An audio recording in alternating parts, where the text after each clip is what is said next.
बाबासाहेब आंबेडकरांनी 1954 साली world fellowship of बुद्धिस्टच्या जागतिक बौद्ध परिषदेच्या मंचावरनं सांगितलं की आमचं बौद्ध होण्यामागचं कारण काय.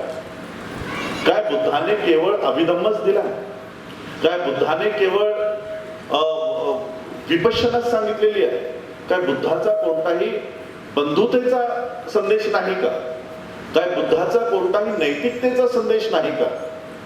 आणि म्हणून बाबासाहेब आंबेडकरांनी जो बौद्ध धम्म स्वीकारला हा बुद्धाची नैतिक शिक्षण देणारा आणि भारतामध्ये बंधुत्व एस्टॅब्लिश करणारा, सोशल अँड मॉरल टीचिंग्सवर आधारित असणारा बुद्धिझम बाबासाहेबांनी भारतात इंट्रोड्यूस केला. तो बाबासाहेबांनी या भारतामध्ये आणला. पण आज आम्ही तो मूळ हेतू विसरत चाललेलो आहोत. आमच्या घरातले देवी देवता, खंडोबा, मरियाई ही बाहेर पडून आता तिथे बुद्धाची मूर्ती येत चालली. एवढाच तो काही बदल आज आमच्यामध्ये दिसू लागलेला आहे. आणि म्हणून आम्ही कुठेतरी बाबासाहेब आंबेडकरांनी ज्या हेतूने आम्हाला बौद्ध केलंय तो कुठेतरी आम्ही विसरत चाललेलो आहोत.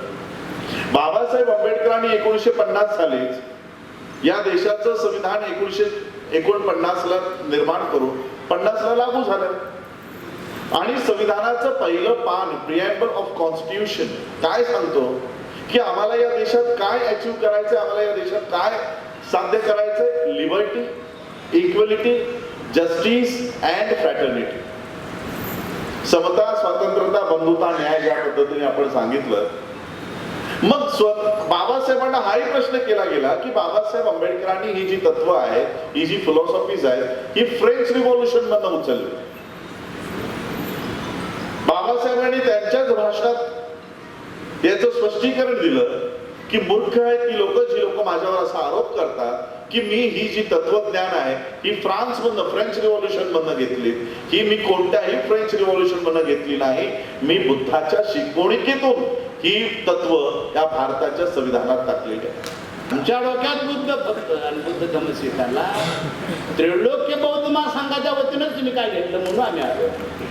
अरे बौद्ध होते याचं तर भान ठेवा.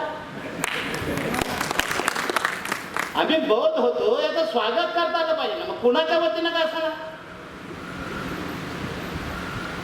DS नरसिंहची संस्था असेल, त्रैलोक्य बौद्ध महासंघ असेल किंवा तुमचा महासंघ असेल, कुणाच्या वतीने तर पाटात पाणी येते का नाही त्याचं तर भान असू दे. हा जो एक भाग आहे त्याला आपल्याला छेद द्यावा लागेल. पूर्वाश्रमीचे महाराणी आताच्या बौद्धांना सांगतो लवकर गाडीत बसा.